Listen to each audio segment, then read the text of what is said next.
I grew up all over Nigeria, so I think that was one edge I had. Growing up in northern Nigeria, in Niger State.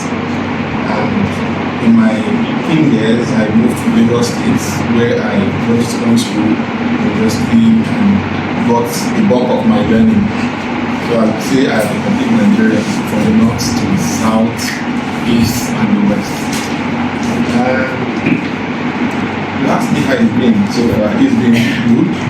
Good, I would say, because we come from a country that, even though you want to look at your challenges as what limits you, there are actually things that should actually spur you to where you want to get to. We are Nigerians and we live in a very peculiar environment. Challenges that we go through in this country, they prepare us for anywhere we are, anywhere we get to in the world.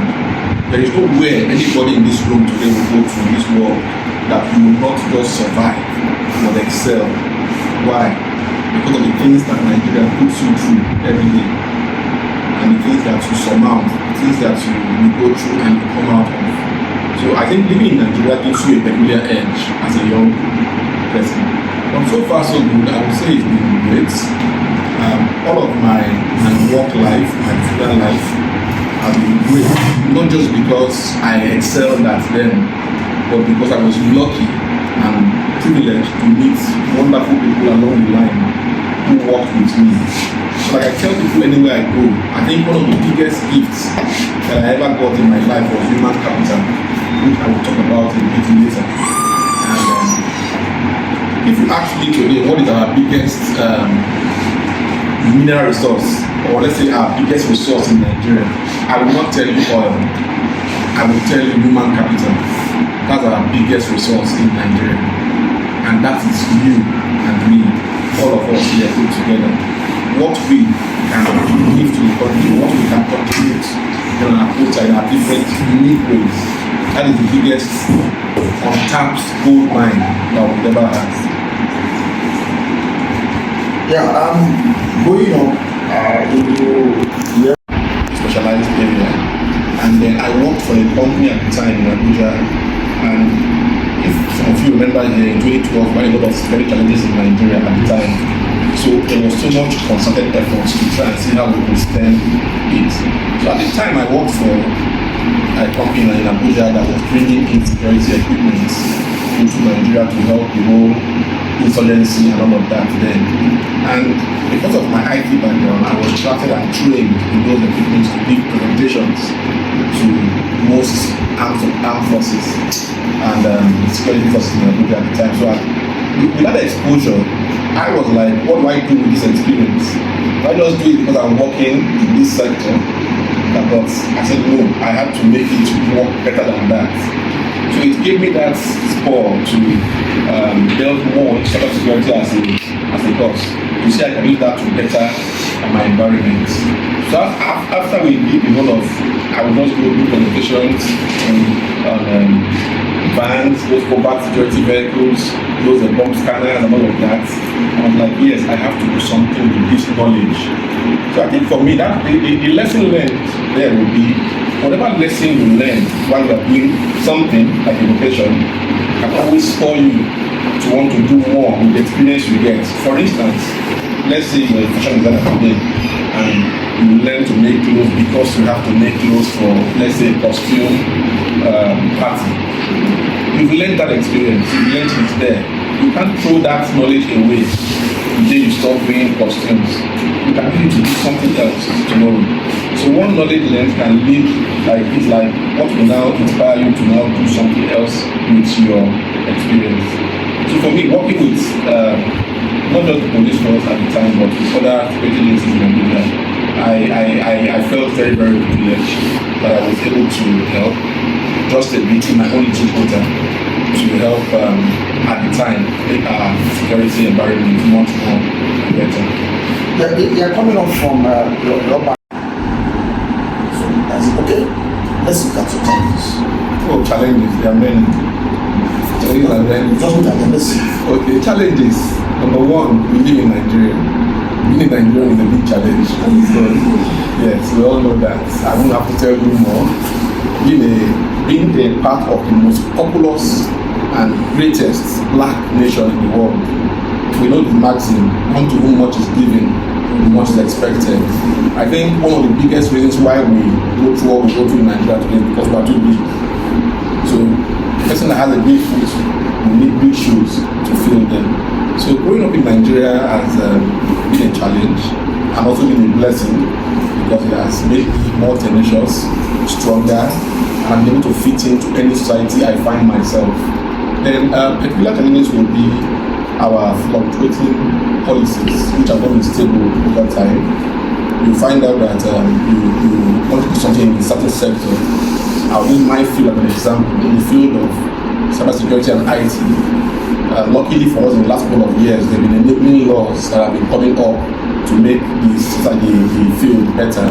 But over time, we find out that they will bring policies today that will favor this industry, and the next government will come and they will not really pursue it the way it's supposed to be pursued. And these policies are both affecting not just people in the professional field, but even all of us and the larger society. Farmers, vocationalists, everybody. It affects everybody in every vocation. So those are challenges that we go through. And I think we'll go here when you go to the market sometimes, somebody will say, the market woman will tell you, tomato don't cost to, dollar don't increase. And you ask yourself, what does dollar have to do with your tomatoes? Have you even seen the US dollar in your life as a market woman? But you don't blame her, it's money policies. This is a way of trickling down to everybody.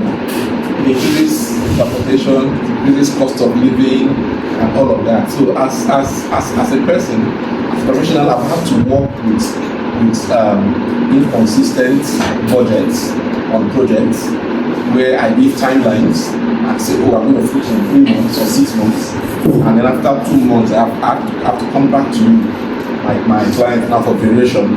So it doesn't look too good when you tell somebody this thing will cost you 1 naira. The person pays you 1 naira, and after 2 months, you come back and tell them, please, you have to give me another extra 2 naira. They'll be like, we're not being honest. But then, it's the society we find ourselves. We have to work with that constraints. So these are some of the challenges that I face. Not just face them, I still face them. Enormous challenges. Enormous. And you can't run away from challenges. And they are there. And not like there's no testimony about process. No chance to talk to them on the micro level. We are all writers. We may not know. We are all writers. Every one of us, every single one of us, we have stories. For the fact that we have unique stories that only us can tell, that makes us writers. We may not all become traders tomorrow, but then there are things that we believe when we live here, which is not so long from now. I want to believe that in the next 60 to 70 years from today, nobody in this room will be alive. Except 20 to 120 years, for instance. So, but when we live, the things that will be left behind in words and scribbled down, they will outlive us. So for me, I have always loved to write because I've always wanted to document things. As a young boy, I've always wanted things that will outlive me. And then when I started writing professionally, one of the things that spurred me to write, and not because I wanted people to even read what I write on a large scale, but just because I had the passion to write. I was given a question 2 days back in UNEC, and they asked me, is it right for a writer to want to write because to be popular and to be rich? And I said, if you want to write because you want to be wealthy and famous, you've already missed it. Because there is no guarantee that one person will even buy your book. There is no guarantee that you give your book for free, people will even read them. So, but the guarantee you have is if you write in a place of honesty, a place of truth, and a place of passion, it will show.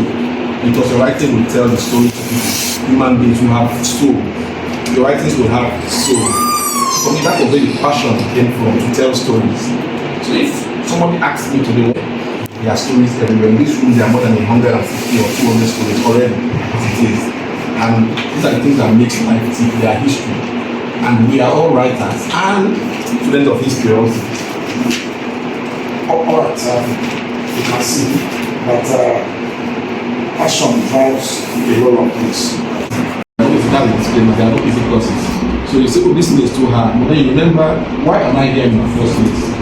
And if you're lucky to be in a course where you have a lot of passion for, you have an extra push, it drives you, it propels you, and then no matter what you go through, no matter what any lecturer puts you through, no matter what challenge you go through, you'll be like, this thing, I will complete it. because we can see the finish line. So I want to say passion in any position of life is everything. Your encounter, you run into it depends difficult moments, and of course, at times you try to struggle over some things. You have to put into emotional struggle, physical struggle, social struggles at times, and it appears as if you overwhelmed and all that. But in all of this, you keep moving. So, what was actually behind this? Is what's the motive, or what the driver turning back to purpose? Yes.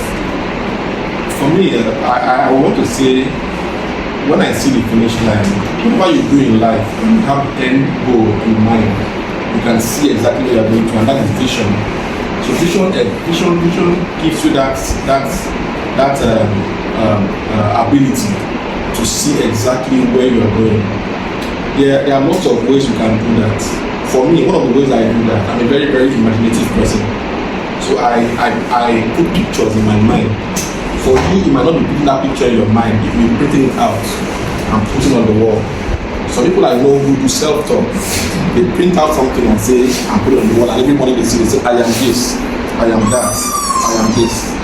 So even if you're going through pain, you're going through stuff right now, I'll give an example with my writing life.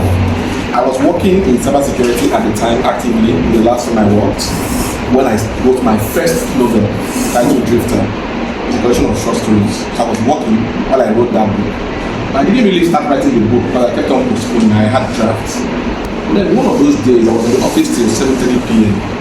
I didn't like it. I didn't like I had to work from 9 a.m. to 7:30 p.m. I felt a lot of pain that day working odd hours. And there was this jotter that my boss's accountant at the time gave to us, a journal, just a plain journal to document them. So I put my hands in the drawer and I started writing. From a place of pain that day, a place of sadness, I started writing. And I wrote the first story in that book, titled My Childhood Crush. It was written in the first person narrative. I finished the entire story in less than an hour plus, although it was the first draft. And I'll tell you, when you want to write something at the first time, you write nonsense. Whatever, you just write. It might not even make sense. But later you will put the pieces together. So I finished writing that stuff that day, and I noticed as I was writing, I felt better. So I find out that whenever I'm going through stuff and I am doing something that leads me to my finish line, I derive joy. I get joy in that. So if I'm going through challenges, I'm going through things that are not so palatable, even if I can do something very, very minute, no matter how small, that will add up towards my main purpose, I kind of derive some joy in it. So for me, I think that is one part that I find fulfilling. So you could try that, and I think it will actually work every time. Learn the vocation, learn the handbook. So in my family today, eventually everybody has learned vocations. Now I won't want to bore you with many things I can do, because they already said a lot of roles anymore. Men are better cooks today than women. Men are better hairdressers. Women are better engineers. So there's no male-dominated fields anymore. That's number one. Then secondly, because I was entrepreneurial while growing up, my mother made that thing in me. I had any money before I started university. I was in secondary school. I sold shoes a year before I entered school. I was making handmade shoes. I had a partner who made the shoes. I was the one who was not marketing those shoes. I was making money. In my first year in Ebere, I had a record. I'll tell you about it. It was not a bad record anyway. Ebere is like, then it was about 2 hours for mainstream levels. But today is like 4 hours or 5 hours because of traffic. Then it was not so committed. But I had a reputation in that school. People did not know my face. They knew me. Why? I'll tell you the short story. They used to call me the guy who goes home every Friday. I was the only guy in campus who didn't stay in campus one weekend for 1 year. But they didn't know why I go home. I have to go and do my business. Come back on Sunday. I have to go and sell my shoes, do stuff, help my sister in a fashion shop so that I could draw and make designs for clothes. I'm a self-taught fashion designer. And I did that for a while. You understand? And just, I'll say this again later when we get to the nitty-gritty of the session. But then, that time, there was no internet. Imagine if I lived in this time where we have YouTube, where you can have access to virtually everything. I used to use the British Encyclopedia to learn on the local drive, local system. So all of this I was able to do then because of my tenacity and the drive to say, okay, I want to earn money. They were giving money from the house, but I was like, I was not even asking for money. I was going to earn money on my own. And I was also very, very fortunate to have a roommate at school from a very wealthy home. But this young man is very, very self-reliant. So we just keep in. And that entrepreneurial drive began from that early age of our life. So there is no young person, there is nobody that is too young to earn money. There is nobody that is too young to say, oh, I am held back because of this, because of that. You know, there are constraints, but there are no constraints that should hold one from saying, I didn't do this because I did not do this. For instance, it's very common to hear people say, oh, I cannot be a data analyst while I'm in school because I have a computer. Oh, I cannot be a graphic artist if I don't have a computer. I know somebody who began a graphics career with a tiny, the phone was less than 8 MB, so one very tiny phone. She was doing those what do they call copyright and all of that. From that phone, today, she's a known force. So what you have in your hand is material. Every one of us here has something that we can use to better our lives. Whether you're from a very high background or no, it doesn't stop you from actually saying, okay, I want to be industrious at this level of my life. Because whatever experience you gain today in making ₦1 is the same experience we will use tomorrow when you have billions. So you need to actually be industrious, entrepreneurial, and do what you have in your hand right now. Thank you very much, sir. I guess we are really experts, and we just want you to get this way on so that you will document and they can inspire us to make more. Please use them when you're right, use them when you're wrong. Then she would tell me equally that I find myself in society where I will meet people who want to, I don't want to work for love, but make me do things that I'm not supposed to do. But when I find myself in such scenarios, I should remember where I'm coming from. Then there was one key word that they used to tell me, I should imagine the embarrassment if they bring me tomorrow and say, oh, I did this, I did that. Before I entered the university, I already knew that there was nothing I would go through that would make me become a cultist. I knew there was just nothing aside my religious beliefs. Why was I so convinced and convicted? Because of what they had put into me already. So I knew going there was to go and learn, and there was nothing anybody could do. I remember very well we had an issue when my dad died in 1999, and we almost got arrested, but they knew we were not part of the whole thing. The boys from our main campus had come to Ebere to recruit boys into their fraternity, and they put my flatmates. But my roommate and I, of course, we were not part of the whole thing. So, and I was like, why didn't they come to us? Because they knew these ones, we can't even, we're not just, you can't get anything. So one of the things that makes people, young persons, to do things they primarily will not do is peer pressure. Peer pressure. You need to belong. You need to belong. Now it's not a bad thing to go to parties as a young person, to want to explore life, to want to enjoy yourself, normal. But then, what do you do in those parties? Young persons go to parties where substances are abused. They didn't come there to take drugs, they didn't come there, they came with a plain mind to just have fun. But what do you do as a young person? You get there and find out that this is what is happening in this party. You take your leave, because that place is not where you should be. Because drugs will not just kill you, drugs will end everything about your existence. You understand? So there is a line, there is a very thin line for young persons. And that line is when they cannot distinguish between peer pressure and that need to want to belong, that need for validation. So luckily for me, I grew up without that sense of wanting to be validated by anybody. Because I knew if I did the right thing, I was doing for myself, not for anybody else. And for my family also. So I think if you have that mindset, it will actually help you navigate from between right and wrong. Thank you very much. Also, have some dreams. So you may have other people's dreams. So so that young man can also take a look at property.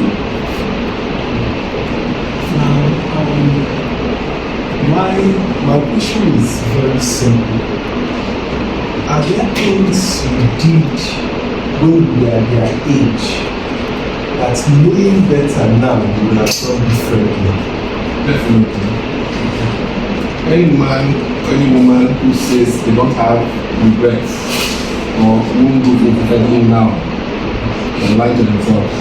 Even some of us here who are still very young, we have things that we will do differently if we go back 10 years in time. Yes.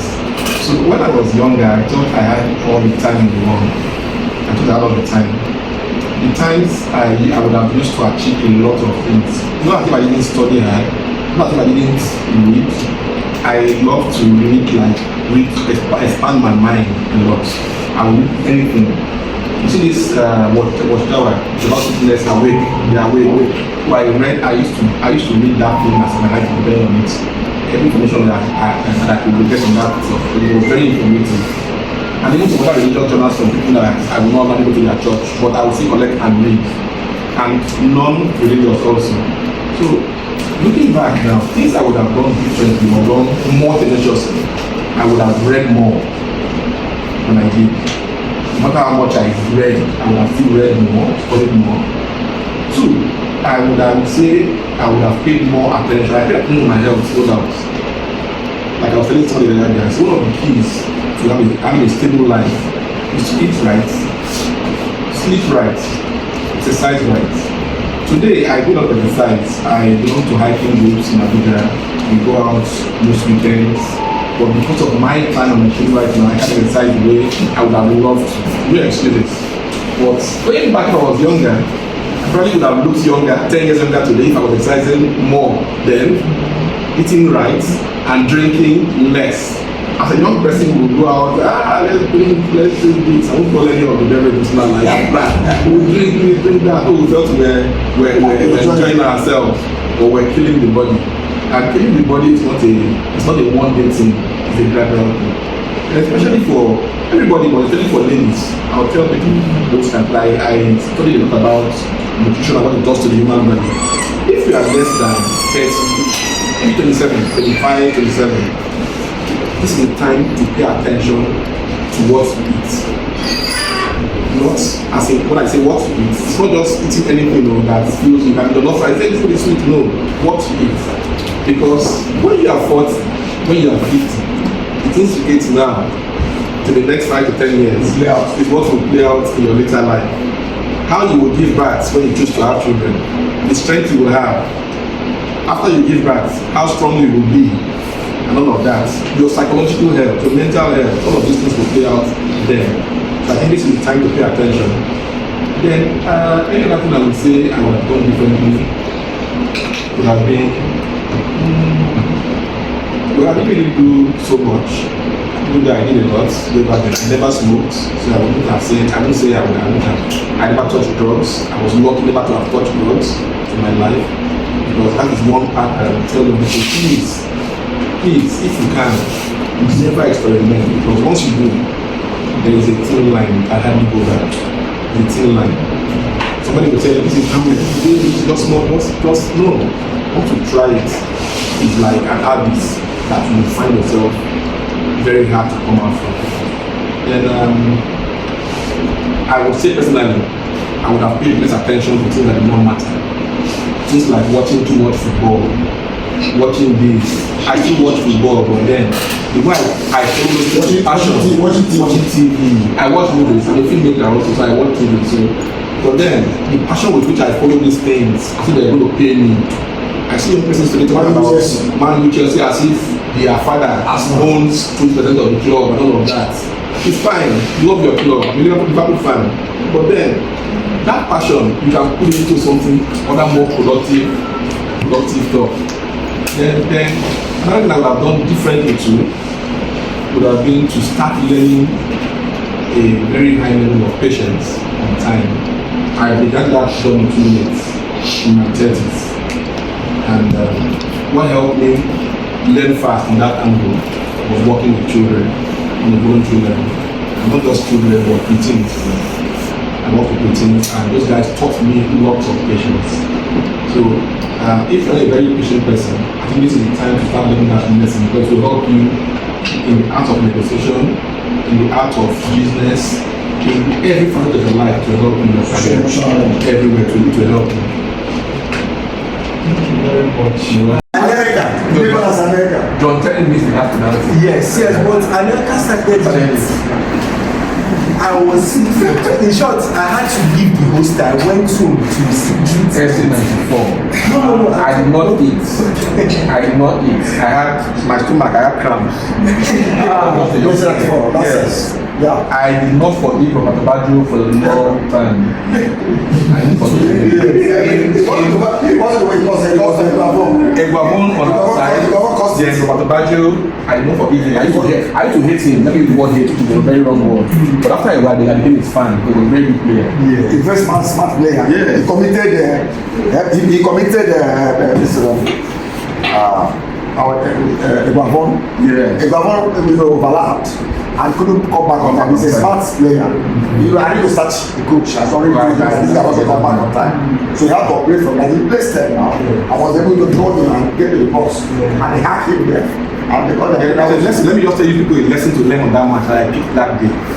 Arrigo Sacchi was the coach of Italy at the time. We were beating them 1-0 until 88 minutes. The man did not give up. Old man at the time. He was on the touchline all through because he felt they could overturn the result, and they did. Meanwhile, our coach was just relaxing. Oh, I've won. So what does that teach us? Never celebrate too early. Never celebrate your victories too early. Always know there is more. So my final question before we go over to this is, from what you said, what would you say gathered, especially from the last statements you made? I can gather that you have the ability to be yourself, and I believe that one of the essentials of being yourself or herself is the ability to say no. Unfortunately, this generation is dwindling when it comes to the ability to say no, especially as it relates to peer pressure.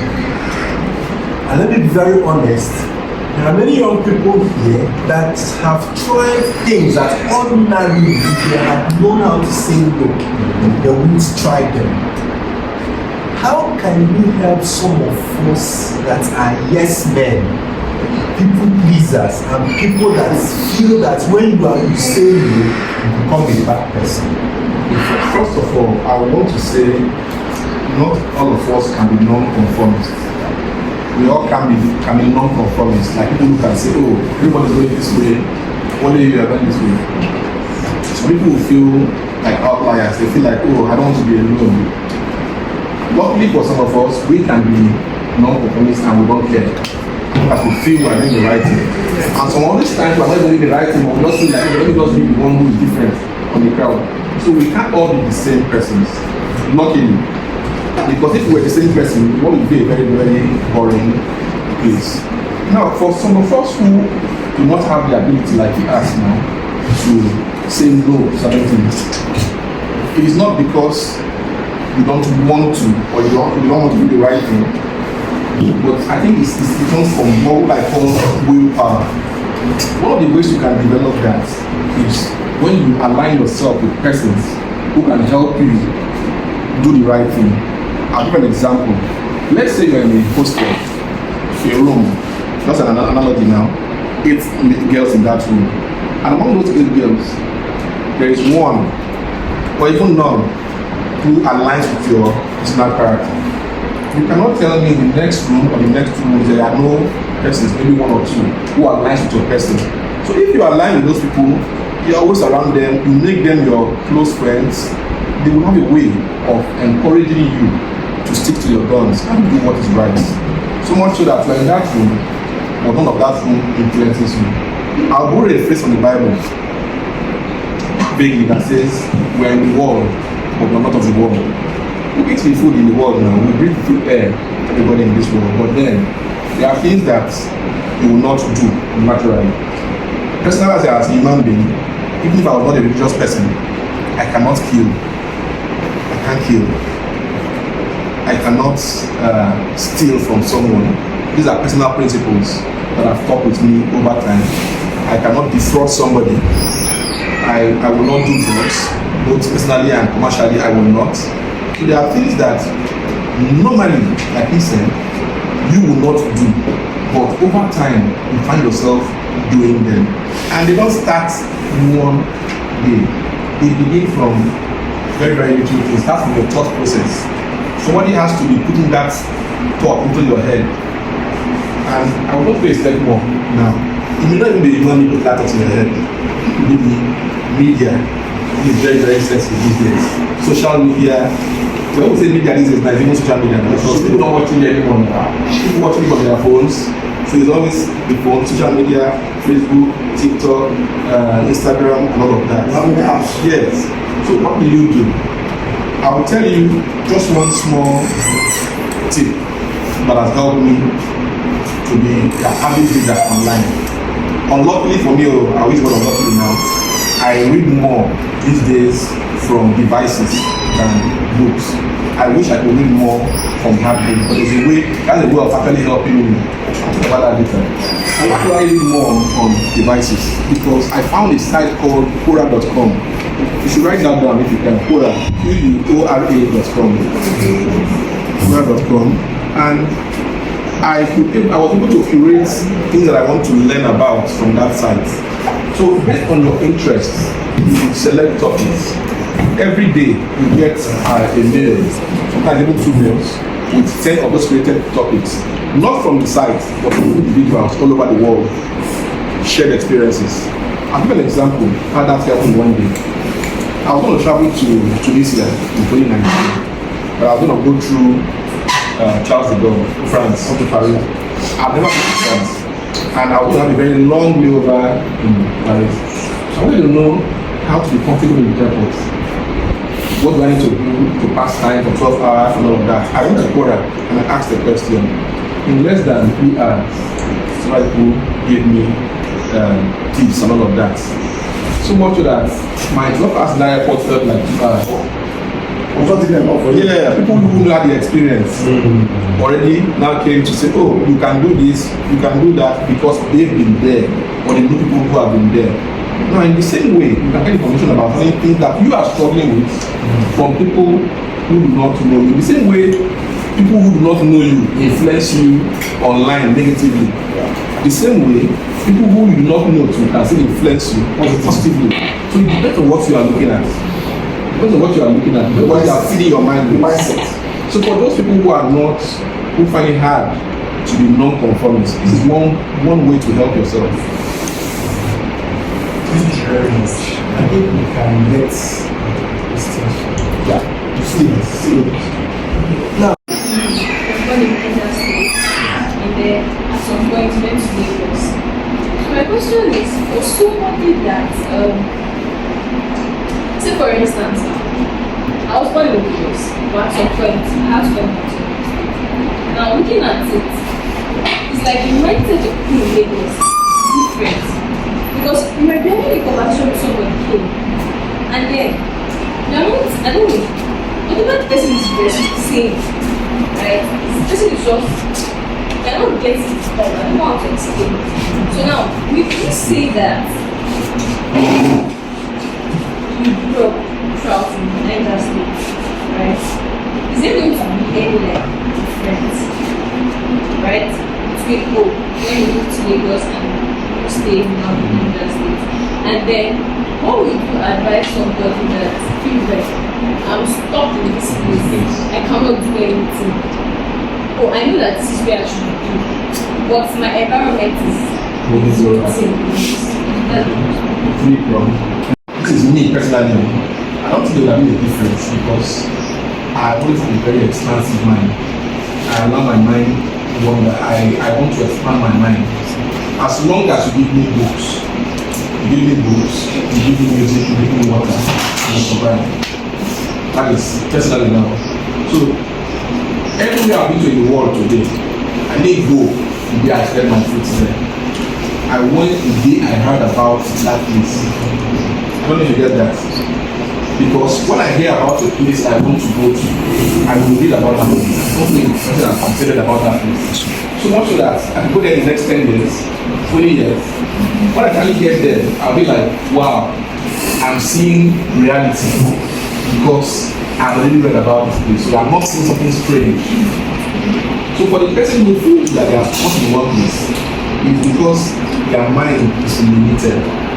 If your mind is liberated, you will never feel like you are stuck in one room. I'll just make an example now with somebody, a writer.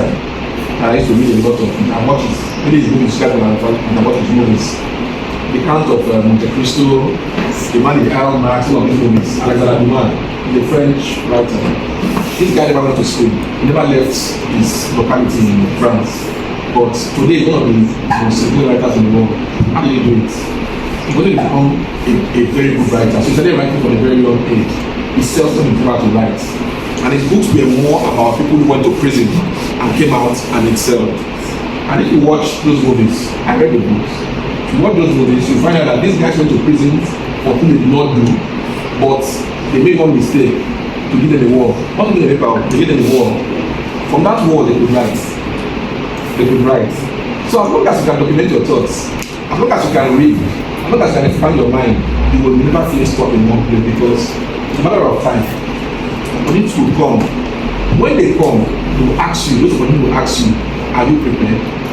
Are you prepared for this opportunity? Because your mind is already prepared, so your body will be prepared. If you feel stuck in an environment, that opportunity comes, you will never be prepared for it because you are not ready.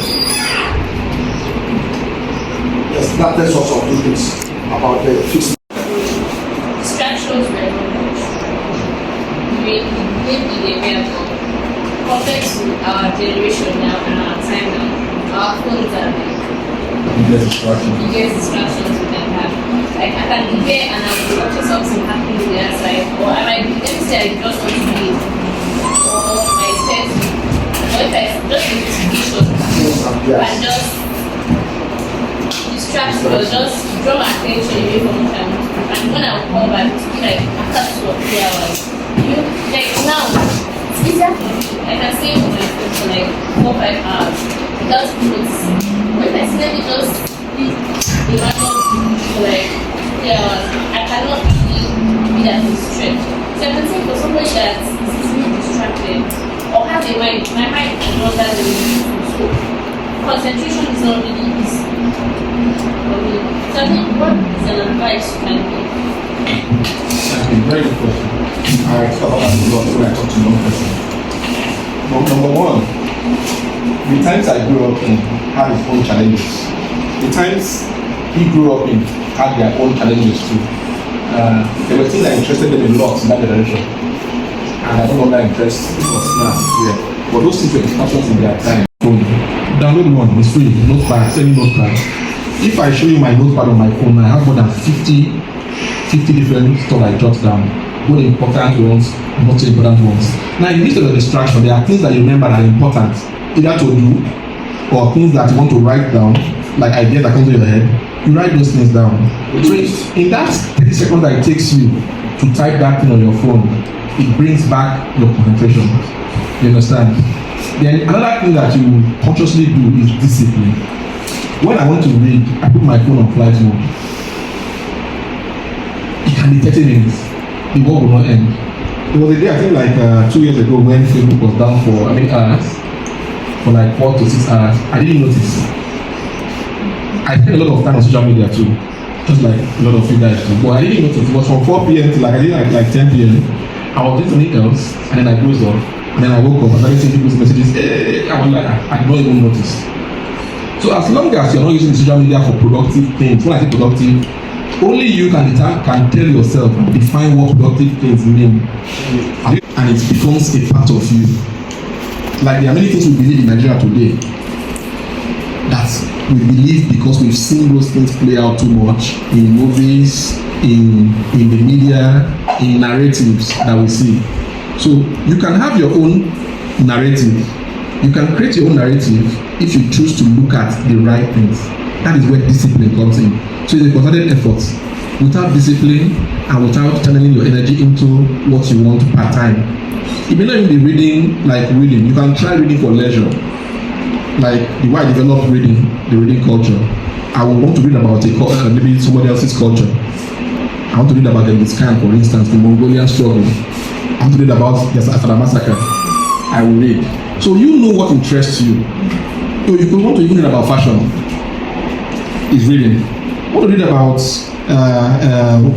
maybe how they style hair. And from reading it on that one thing, it leads to another. So it helps you to actually build your concentration per time. I can empathize with you. When you are reading for an exam, that's when sleep will come.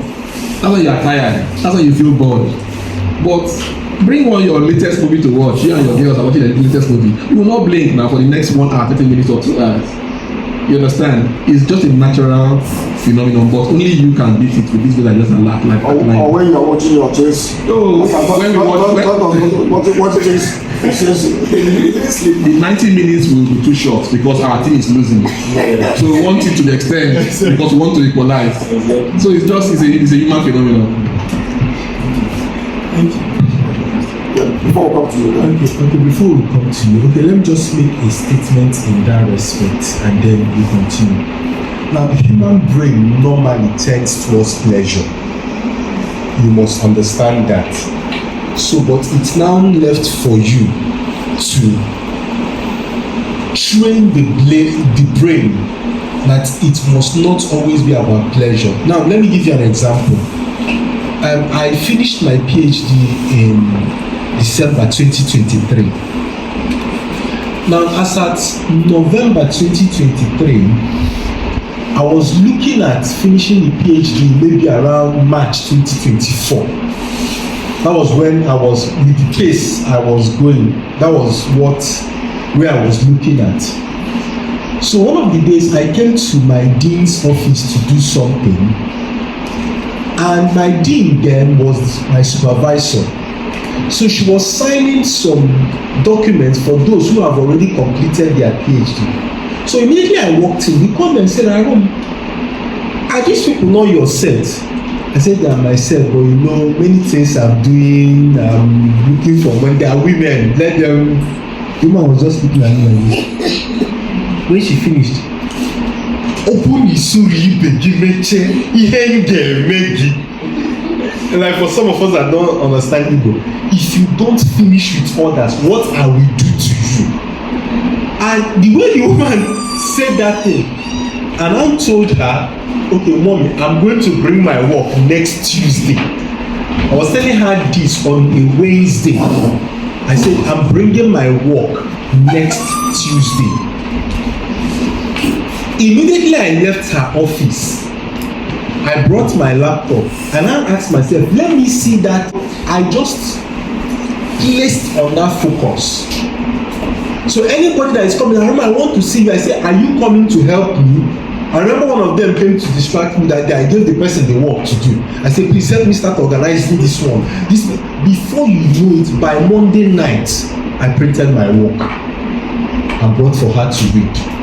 And I still made it to defend that December 2023. Why?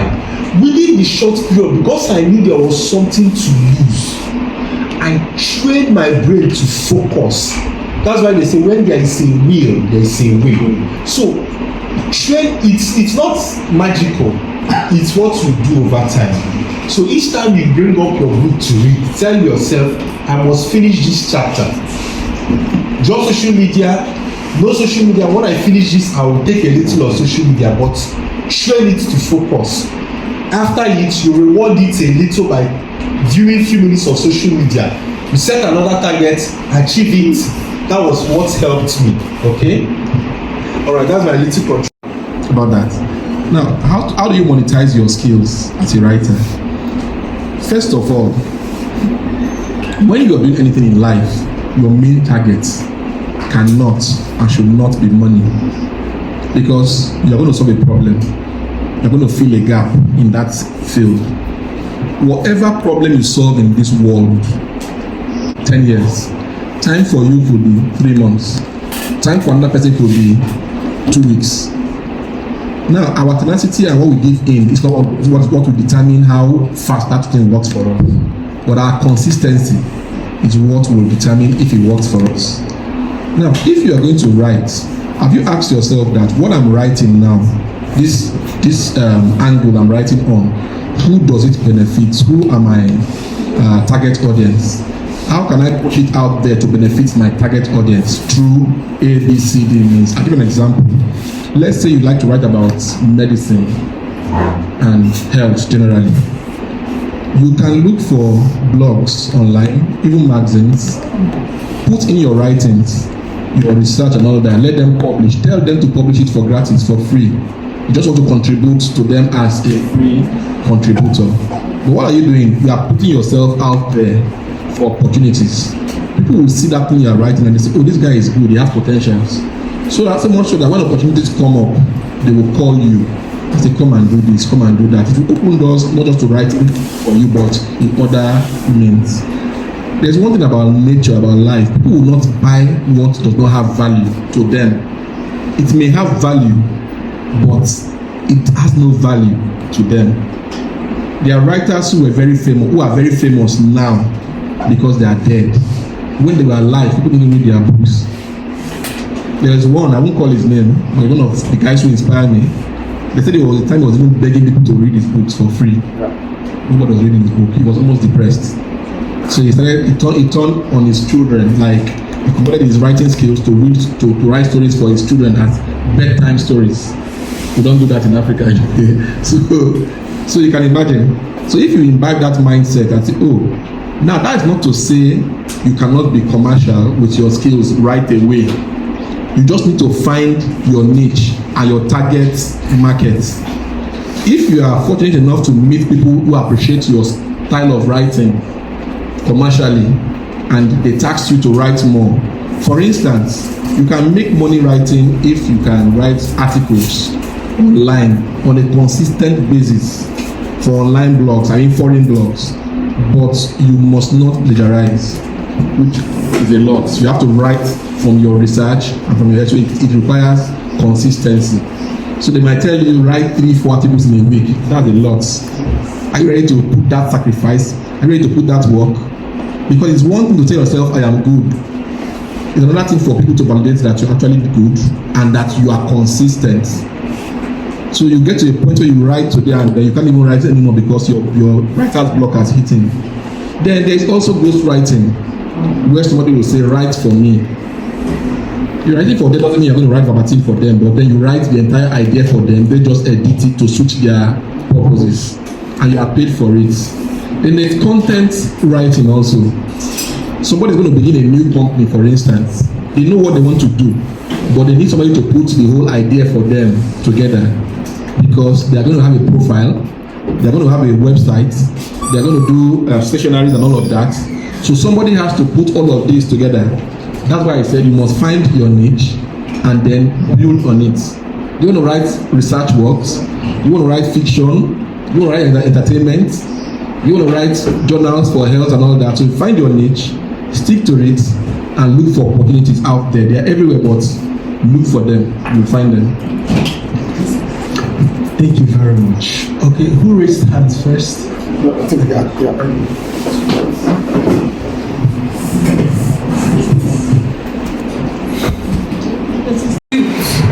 Because many a times they will do, like, I've done things that they say we should do, and then they will not do those things, and those things are, they fetch little marks.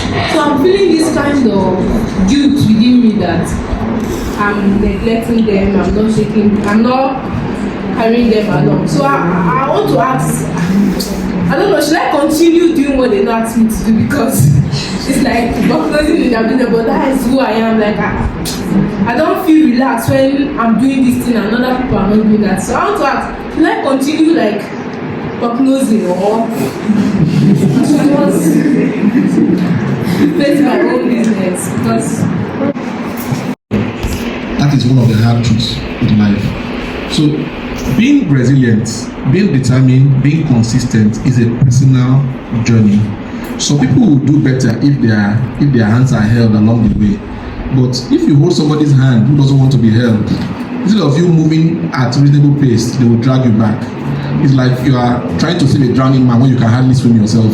you guys will both die. You understand?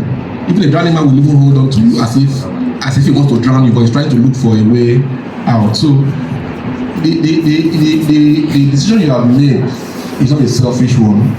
You only help people who wants to be helped. But along the line, you guys are just starting. Give yourself another 1 to 2 years. They will level up. They may even become more serious than you are with academics. Experience has a way of teaching us things the hard way. So when you tell, my mother will tell us then that when I tell you something and you're arguing with me or you want to do the wrong thing, I will not tell you twice. Because tomorrow you ask yourself, why didn't I listen? So some of us are lucky in life because we learn from other people's experiences. I was taught not to wait for something to happen to me before I learn. They'll tell me what that guy's life was, see what happened to him. I'll be like, yes, so because I have seen it happen to somebody else, he has become my guinea pig. Luckily for me, so I will not fall into that same gap. So there are still mistakes that I have to make myself so that I would learn firsthand. So young persons sometimes want to make that mistake, that blunder. And these blunders are not bad things per se, but just things they refuse to do right. Because when you refuse to do the good thing that will uplift your life, you have done the opposite. So you leave them. They will learn those lessons by themselves in due time. Thank you, sir. Let me just make a statement on that and then we'll go to the next one. Now, I'm a law lecturer and I can tell you a few things. I believe I've taught your class, right? Good. By next year, it will be 20 years. I came here, 2007. That's as a student. I have my classmate that has not graduated. Yes. I'm still coming. That one is small. Yes. Now, during those times when we were in first year, they were like, we will not. So some of us that knew what we came for just left them alone and continued with our race. As at today, they are still coming around, trying to know how, and this is my 14th year post-com. I've been a lawyer for 14 years now. So, but my classmate is yet to graduate. That's number one. Number two, somebody who was in final year when I was in first year. Get me right, he was in final year when I was in first year. He's currently my student in your class. Yes. How do you explain that? Me, lecturer, I was a first year, he was a final year. No. But currently, that I'm now a lecturer, he's now in first year in your class. I won't call the person's name. If you know it, that's your own. But I didn't mention anybody's name. Why I'm saying it is that experience, we still tell them. So if you have done your best to carry your friends along and they don't want to, leave them and run your race. I will always tell students, no faculty is staying your white in case you don't want to do the right thing. And the first time I addressed your class, there was a statement I made. Everyone was like, God forbid, God forbid, God forbid. I told them, everybody will not leave by 2030. It's starting. Everybody will not. Some people will fall by the wayside. It's starting. So don't let them not drag you down. You've done your own, keep running your race. The most important thing is that you finish what? Well, a time will come when life will show who is actually right. So I think we just take 1 or 2 more questions before we... These guys are not asking questions. No, we're going to get, by second sessions, every person now, when they will bring their hands on, all of them, they'll come out from where they are. Okay, let's just take you and you. That will be all. Just 2 of you, and for this session. Thank you so much. You use to put your works out there. That's the first question. The second question is, what are the steps to take to writing a book? Because I remember a few years back, I think my last year in high school, I used to write a book, but then I stopped. Though there were certain reasons that I cannot say, they are just unusual excuses, but at least I stopped writing a book. the particular book I was writing, and one of those reasons, and one of the reasons why I stopped was lack of guidance and lack of finding people that had my own kind of mindset. Like, I schooled and I've lived my whole life in Lagos, and Lagos is a central city. You meet people with initiative, like people that wants to make a difference, people that wants to solve problems and bring solutions to, you know, problems around them. But then, I'm not saying Enugu is kind of limited, but when you come down to a place like this, people have lower mentality, like they don't think outside the box. Yes, so it's very difficult to find people that have your kind of mindset or have the kind of dreams that you have. So that was one of the reasons why I didn't even have the motivation to continue with the book I started a few years ago. So how can I like bring back that spark to start writing the book again? Then the steps to actually publishing the book from start to end without having no capital, like you don't have any source of income, and doing this thing is money, because even after writing it, you need editors, you need this, you need that. So how can this book actually finally come to existence? About when I started writing. Now, when I started writing, I was just writing, not because I wanted to publish books. I was just writing. I'll tell you honestly, I was just writing. And when I wanted to go commercial with my writing, I started writing with a pseudonym. A pseudonym means writing under a false name. People do it for different reasons. I could write for a magazine now and they tell me write a fictional character. There are columns in newspapers, pen name. There are columns in newspaper you see today. The writer of that column is not a real person. Stephen King wrote like that for a long time before he started writing his real name. Some writers today still do it. They have two different names. But when you read their stories, you might see similarities, but they are the same person. So I wrote under a pseudonym for years. For a magazine, I even wrote as a woman at some point. Like I was writing a column in a magazine as a lady. And the magazine was called Ladies Affairs, owned by a man actually. So you see why I had to write as a woman at that point in time. So me writing under a pseudonym was not out of fear of not being validated or accepted. It was just conditional at the time. So when I was going to go commercial in my writing, I knew I had to write my own style. You understand? Drifter was my first novel. It was finished in 2012. I think the last day of the year, 2012, was when I wrote the last story. It took me close to another 6 to 7 months to finish editing it. Because I kept telling myself it wasn't good enough to be read by everybody. So I had friends who I would give to, who loved to read. They would read, would give me critics and all that. Then I had a publicist at the time, free. She didn't charge me a dime. I couldn't even pay her. I couldn't afford to pay her at the time. She was my publicist for free. She would edit my books and read my stories. I published that book in 2014, the first time, e-copy only. So for 2 years, it was just an e-copy. I'll tell you, there's Smashwords, there's KDP, there's Barnes & Nobles. There are more than 1,000 platforms out there. But you look at them and see their pedigree and know which one you want to put your book. Now these platforms will, your kind of writing will tell you which of those platforms you will put your material out there on. Now, I published that book first. 2 years later was when I now went and got access to the e-copy, the hard copy publishing. Now when I was going to publish the hard copy from Author House, America at the time, they did everything for me. They improved the quality of my work. They did the typesetting, the arrangement, they did all of that, because I didn't really know much about that at the time. So they did all of that for me. But with this, my present book, it was published by my own publishing firm that I began last year, because now I know the ropes very well. And one of the advantages it gives you to publish with somebody that you know or that you know in person is you can key into their vision for your book. They will not accept your book unless they understand what it is you are writing about. You understand? So as a writer, you can publish your book yourself, but you need to know the rudiments of arrangements. When you see books today, they look appealing to you. They went through an arrangement. People would have looked at your soft copy on every device, but it has to be uniform on all their devices. How do you do that? Good typesetting. All like they use typewriter, but now they use computers. But there are still techniques to that. There is YouTube.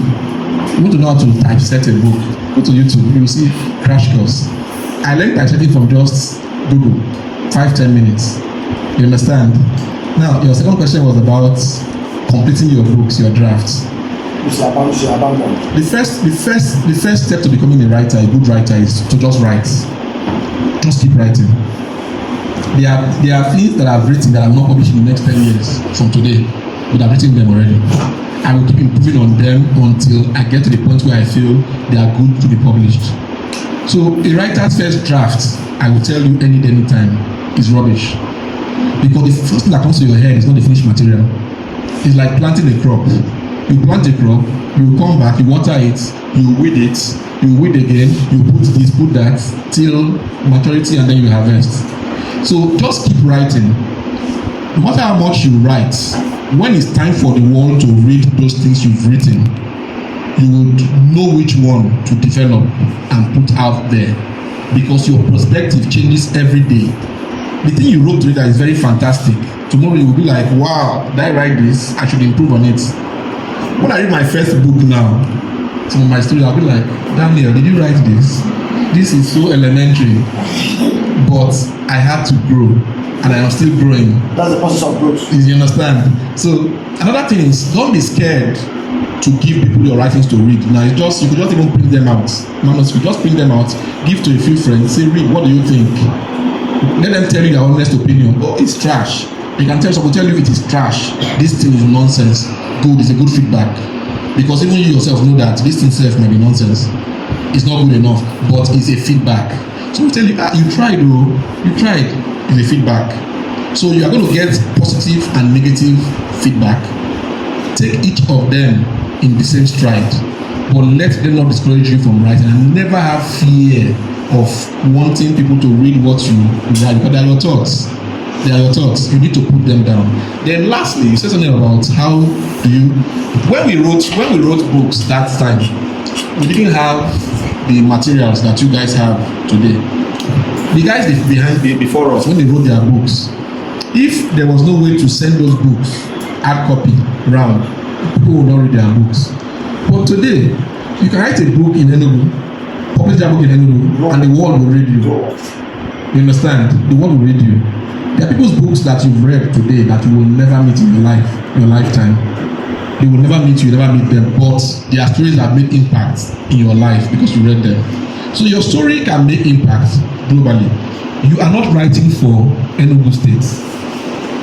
You are not going to write for everybody. It's basic. That's why if the world has 1 billion writers tomorrow, it is not too much. What will be the real essence there is, do we have 1 billion honest writers who write from their soul? So you could be one of those writers among the 1 billion who write from their soul, whose writings have soul. Because there are people out there who want to read what you are writing. That's basic. Yes. All right. You try to point a section that reflects excuses. Now, my own is that if I should ask you to give about in trying to do something, you look at what would have stopped you. It's okay. Give us about 10 excuses why that happened. Can you be able to give us 10 excuses why you could not write any longer? 10 excuses. Just give us 10. You have given one. There's 2. Let's take 2. Let's take 2. No, 10 is what is the maximum for us. 10 excuses why you could not make it. I know people have written, you give excuses, 10 excuses to justify what, yes, to justify that. It may not be up to 10, but it cannot be up to 10.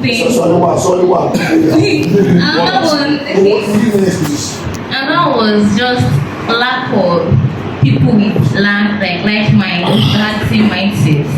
Another was lack of motivation. Another was change in environment. These excuses don't count, but what about the guy who worked for the prison? Sometimes I think they're just excuses. Yeah. They're not really. It's not a very concrete reason why I should have stopped. But It's not a very concrete reason. it's not. But it just. You know, so we are all learning. We learn from her. You also learn from it. So what we're talking about is that the area you touched cut across the course that I teach, because I teach social emotional learning, SEL, and SEL is all about human being, because you know it's the emotional that controls the physical. So when you're talking about making excuses, that's why at times I used to ask people to give me about 20 reasons or 20 excuses why you fell or why that thing happened. Then some will tell you that it was this person, Okoro, that stopped me, influenced me. One, they just gather all the excuses. To ease your mind. Writing has helped me in so many ways. One of the ways I study first is by writing down what I'm studying. So I write for a lot of reasons. And lecture, but I'll try and be brief as I can because of time. So your first question was about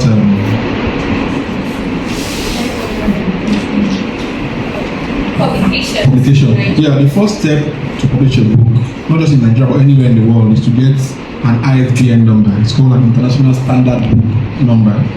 So in Nigeria, the body that handles that is the National Library of Nigeria, and I believe they have offices everywhere in every state of Nigeria. So where you can go to, their requirements are pretty simple.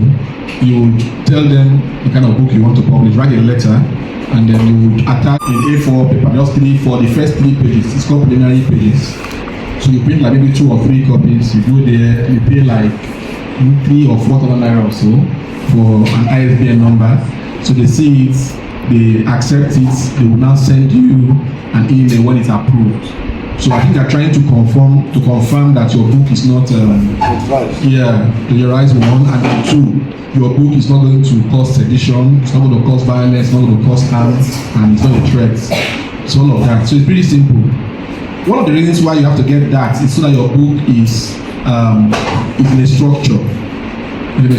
Anywhere in the world where anybody puts that book or puts your ISBN number, they're going to track your book sales or track, even if it's a free book, but they're going to track how many people have downloaded your book online, how many people have bought your book, or how many people have interacted or interfaced with your book. So that's the first step, whether you are a self-publisher or you're going to publish by a vanity publisher or amateur house.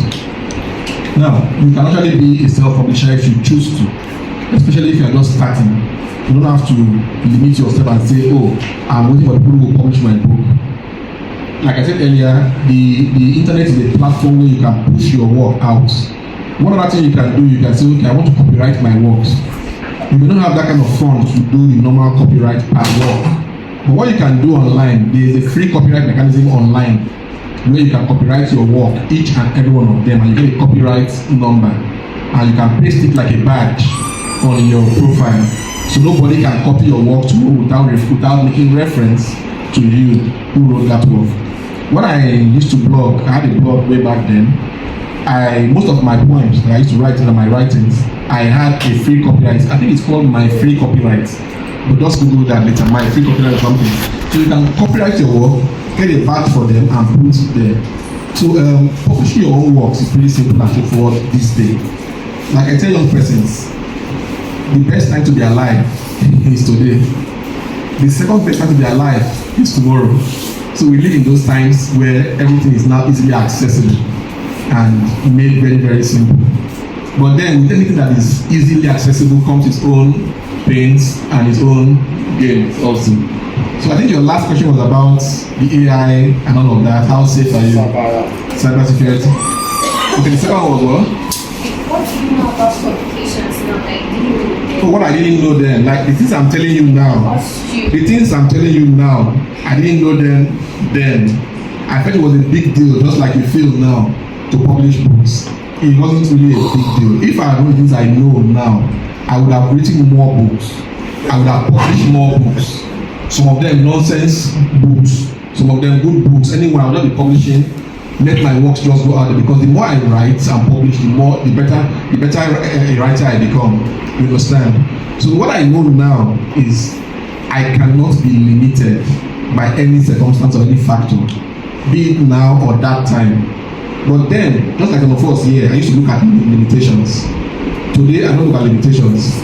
Whatever I want to achieve that is humanly possible, the first step, I imprint in my mind, or I write it down. If I write it down, it becomes even better for me, because I can go back and read and say, yes, I want to do this and I must do it someday soon. You understand? Then the last question,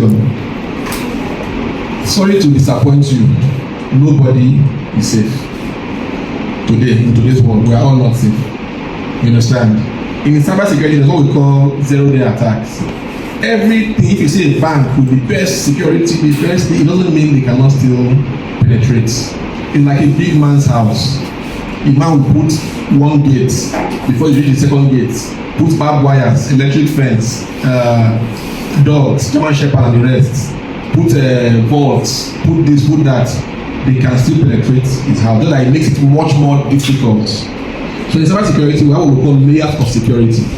The fact that you have put those layers doesn't mean that it's not penetrable, but it just makes it harder for the hacker to get to you. So in maybe I'll talk about this later too, generally, but I'll talk about later how we can secure ourselves online, generally as persons who live in these modern times. But as long as we have what we call a PII, P-I-I, it's called a personal internet identification tag, a PII, P-I-I. Every one of us has a social imprint. Once you have a social footprint, you are on the internet. Your character is prone to be assassinated. The only people who cannot be hacked are one, the people who don't have SIM cards registered in their names, people who don't have social media accounts, who don't have emails, who do not register for anything on the internet, who do not do buying and who don't buy, who don't do anything. They don't have bank accounts. Bank accounts they don't have.